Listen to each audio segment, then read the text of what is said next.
बहू, शगुन देने से तेरे मम्मी पापा का खजाना खाली हो जाता क्या? आज मीनू बहुत खुश थी और तेजी से हाथ चला घर का काम निपटा रही थी। क्या बात है यार, अपने मायके जाने की खुशी में सुपरमैन बनी हुई हो। क्या सारा काम अभी निपटाओगी? जाओ जल्दी से तैयार हो जाओ, काम करने में ही सारा समय निकल जाएगा। पता है ना, शाम को मम्मी पापा के खाने के समय तक वापस आना है। ये बात सुनकर उसका उत्साह थोड़ा ठंडा पड़ गया। फिर वह कुछ सोच बोली, सुनो, आज मम्मी पापा को भी अपनी मम्मी के हाथों का बना खाना खिलाऊंगी। हम आते समय उन दोनों के लिए वहीं से खाना पैक करा ले आएंगे। चलो, जैसा तुम्हें सही लगे, लेकिन फिर भी तैयार हो जाओ, फिर कहोगी मुझे रुकने का ज़्यादा समय नहीं दिया। मीनू को अपने पति की बात सही लगी। घर का ज़्यादातर काम तो वह निपटा ही चुकी थी, इसीलिए वह तैयार होने के लिए अपने कमरे में चली गई। अभी वह पूरी तरह तैयार भी नहीं हुई थी कि उसे बाहर से अपने ननद की आवाज़ सुनाई दी। तभी उसका पति विकास अंदर आया और बोला, मीनू, दीदी आई है। मीनू चेहरे पर जबरदस्ती मुस्कान बिखेरते हुए बोली, ठीक है, मैं अभी आती हूँ। ननद के आने की बात सुन उसका सारा उत्साह ठंडा पड़ गया। मीनू की शादी को अभी 2 ही महीने हुए थे। घर में सास ससुर और वह दोनों पति पत्नी थे। एक शादीशुदा ननद थी जो अपने ससुराल में रहती थी। मीनू की सास उस पर किसी तरह की रोक टोक ना लगाती। हाँ, घर के काम काज में ज़्यादा योगदान भी ना कर देती थी। ससुर भी घर की बातों में ज़्यादा दखल अंदाजी ना करते। वह रिटायर थे और अक्सर अपने दोस्तों के साथ समय ज़्यादा बिताते। मीनू अपने मायके में अपनी मम्मी के साथ काम में हाथ बटाती थी, इसीलिए उसे यहाँ आकर भी घर के काम काज में कोई परेशानी नहीं हुई। बस ननंद थोड़ी तेज़ थी, उसकी ससुराल पास में ही थी, इसीलिए वह हफ्ते 10 दिन में एक चक्कर जरूर लगा जाती और उसके आते ही सास के स्वभाव में भी थोड़ी तखल्ली आ जाती। वह अपने ससुराल की थकान तो यहाँ आकर उतार जाती, लेकिन अपनी फरमाइश से मीनू को थकावट दे जाती। इसीलिए उसके आने के बाद सुन मीनू परेशान हो गई थी। जैसे ही वह बाहर आई, उसे तैयार देख उसकी ननद बोली, अरे भाई, कहाँ जाने की तैयारी है तुम दोनों की? दीदी, महीना हो गया इसे अपने मायके गए। मम्मी पापा जी का भी कई बार फ़ोन आ चुका है, इसीलिए हम दोनों आज वहीं जा रहे हैं। विकास बोला, ठीक है भाई, जाओ। हमने तो सोचा था कि मीनू से गपशप करेंगे और आराम से बैठ इसके हाथों का बनाया खाना खाएंगे। चलो, कोई नहीं, मेरी किस्मत में तो ससुराल में भी खुद बनाकर खाना और मायके में भी खुद बना ना दिखा है। अरे नहीं नहीं, ऐसी बात नहीं, मैं थोड़ी देर से चली जाऊंगी दीदी।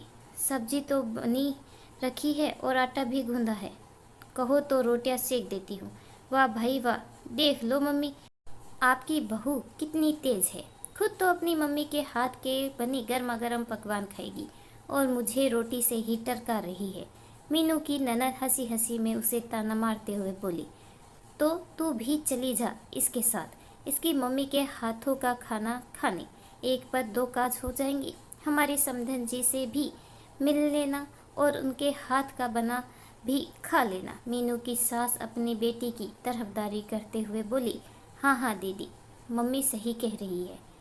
चलो, मेरी सासू माँ आपको देखकर खुश हो जाएगी। विकास हंसते हुए बोला, मैं तो तैयार हूँ, लेकिन भाई जिसका मायका है उसने तो एक बार भी अपने मुंह से अब तक चलने के लिए नहीं कहा। दीदी, कैसी बातें करती हो आप? चलिए ना, मम्मी जी आपसे मिलकर बहुत खुश होगी। मीनू का इशारा करते ही उसकी ननद झटपट चलने के लिए तैयार हो गई। मीनू का मायका छोटे से कस्बे में था। पहले तो वह गांव ही था, लेकिन धीरे धीरे आधुनिकता की बयार में खेती बाड़ी बंद हो गई और लोग अपने काम धंधे व नौकरी करने लगे। लेकिन अब भी कस्बे के आसपास कुछ खेत फार्म हैं, काफ़ी हरियाली थी वहाँ। वाह मीनू, हमने तो ऐसी हरियाली देखने को तरस गए थे। ताज़ी हवा, कितना अच्छा लग रहा है। मैं तो जब तुम्हें देखने आई थी तभी मुझे तुम्हारा ये छोटा सा कस्बा बहुत पसंद आया था।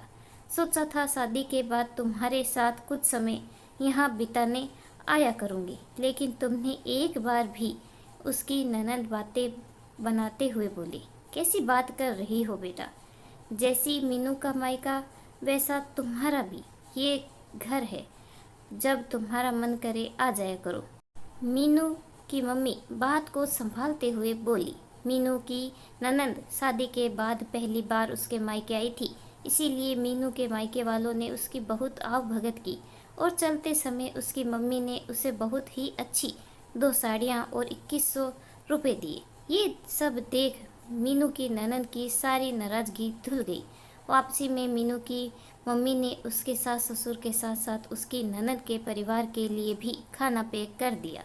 अभी मीनू को अपने मायके से आए महीना भर भी नहीं हुआ था कि मीनू की ननद बोली, मीनू बच्चे जिद कर रही है कि हमें भी मामी की मायके जाना है, हम भी खेत और फार्म हाउस देखने हैं, ले चलो भाई उन्हें, उनकी तो पिकनिक हो जाएगी। मीनू ने विकास को ये बात बताई तो वह भी सहमति देते हुए बोला, हाँ हाँ मीनू, चलो एक बार बच्चों को भी खेत व फार्म हाउस दिखा देते हैं। अब मीनू क्या मना करती? वैसे तो उसे भी मन था कि बच्चों को वह सब दिखाए, लेकिन हमारे समाज में कुछ दकियानूसी रिवाज और लेन देन ऐसा बना हुआ है कि ससुराल से अगर कुत्ता भी बहू के मायके जाएगा तो उसे भी खाली हाथ नहीं लौटाना, वरना ससुराल वालों की बेइज्जती हो जाएगी।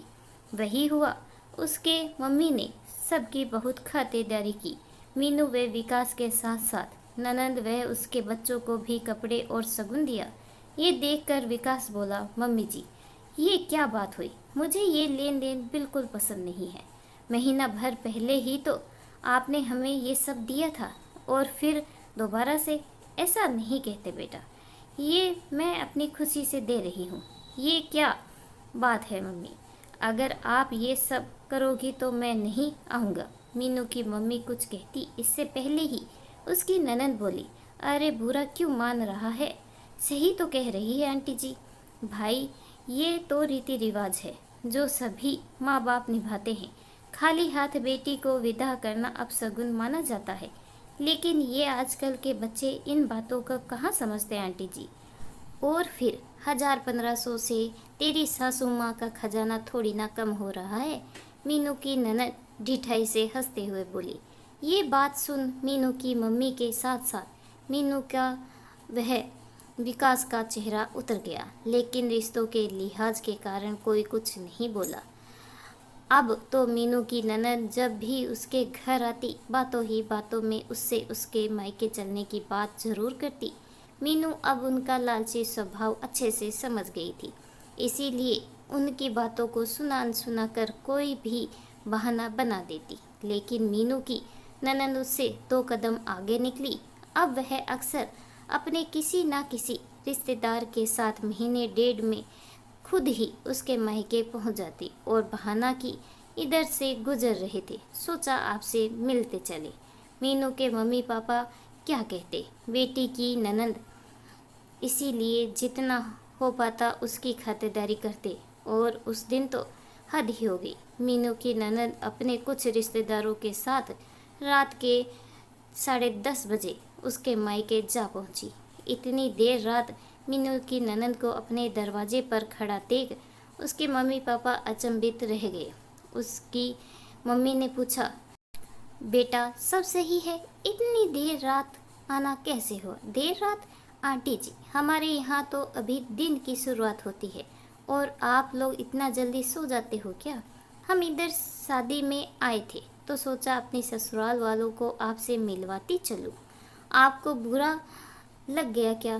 बेटा बुरा क्या लगना है, तुम्हारा ही घर है, जब जी चाहे आओ। लेकिन बेटा हमारा गांव बेशक कस्बे में तब्दील हो रहा है, लेकिन यहाँ के लोगों की आदतें अभी भी वही है। सब जल्दी उठते हैं और जल्दी ही सो जाते हैं। बाजार भी 10 बजे से पहले ही बंद हो जाता है। वैसे हमारे यहाँ गैर समय आना अच्छा नहीं माना जाता बेटा। अगली बार आओ तो दिन में आना और बताकर। मीनू की मम्मी पापा की ऐसी बात सुन उसकी ननद को बड़ा गुस्सा आया और वह वहाँ से उल्टे पांव वापस चल दी। अगले दिन जब विकास ऑफिस से आया तो मीनू की ननन अपनी मम्मी के साथ बैठी घुसुर फुसुर कर रही थी। नमस्ते दीदी, कैसे हो? घर परिवार में सब कैसे हैं? झूठ तो बोलूँगी नहीं। ठीक तो बिल्कुल भी नहीं हूँ मैं। 4 रिश्तेदारों के बीच तेरे सास ससुर ने मेरी नाक कटवा दी। ऐसा क्या कर दिया उन्होंने दीदी? मीनू अपनी ननन को चाय पकड़ाते हुए बोली। अब तू इतनी अनजान बनने का नाटक तो कर मत।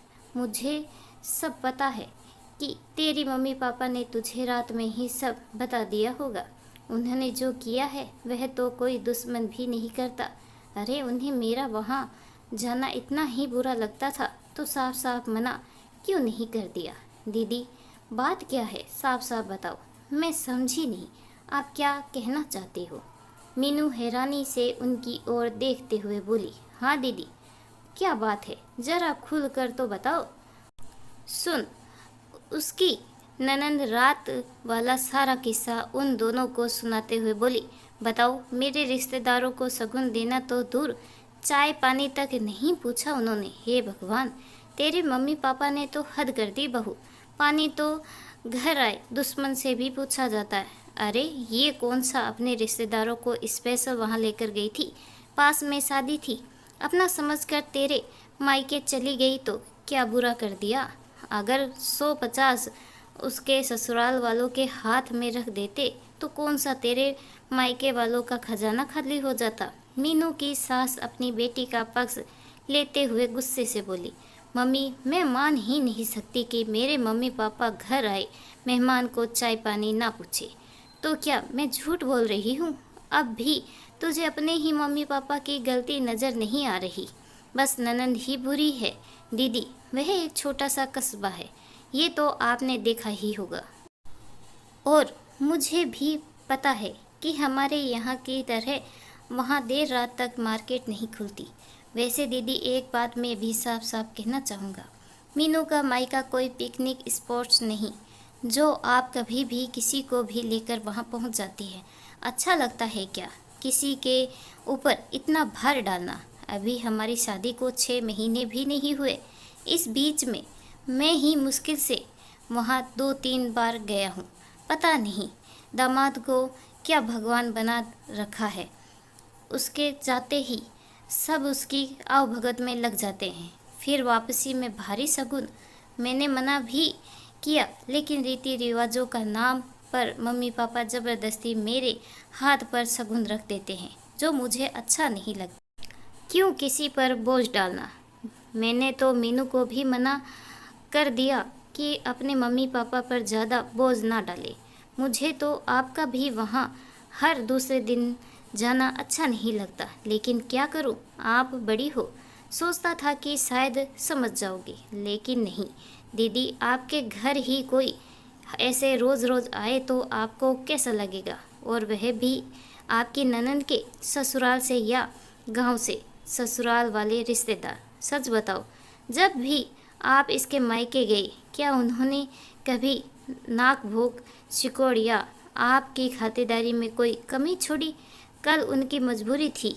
ऐसी भी क्या मजबूरी थी कि रिश्तेदारों को एक कप चाय भी ना पिला सके? दीदी, रात को हमारे यहाँ शुरू से ही दूध को बचा कर नहीं रखा जाता, क्योंकि सुबह दूध वाला जल्दी आता है, इसीलिए दिक्कत नहीं होगी। और रही रिश्तेदारों को शगुन देने की बात, तो दीदी महीने का आखिरी है, पापा अकेले कमाने वाले। मुझे पता है, मेरी शादी के लिए पापा ने कहते मीनू गला रुध गया। मम्मी, आपको भी याद होगा ना कि दीदी की शादी के 1.5 साल तक घर में हर खर्चे में कैसी कटौती की जाती थी, क्योंकि दीदी का साल भर का आना जाना, इसके ससुराल वालों के शगुन, 30 त्योहार शगुन को देखते हुए आप एक एक पैसे को देखभाल कर खर्च करती। दीदी, आप खुद भी 2 बेटियों की माँ हो, तो सच सच बताओ, क्या बहू के पीहर वालों पर अपने साथ साथ दूसरों के फिजूल का बोझ डालना जायज़ है क्या? विकास की तर्कपूर्ण बातें सुन मीनू की सास और ननन का चेहरा उतर गया। उनसे कोई जवाब देते नहीं बन रहा था। जवाब देते भी कैसे? विकास ने कुछ गलत तो नहीं कहा था। दोस्तों, क्या आप विकास की बातों से सहमत हैं? क्या आपको लगता है मीनू की ननद को वक्त बे वक्त मीनू के मायके नहीं जाना चाहिए था। क्या आपको लगता है मीनू की मम्मी पापा ने कुछ गलत नहीं किया? इस कहानी के बारे में आपकी क्या राय है, कमेंट करके ज़रूर बताइएगा। कहानी अच्छी लगी हो तो प्लीज़ लाइक करें, सब्सक्राइब करना बिल्कुल ना भूलें। धन्यवाद।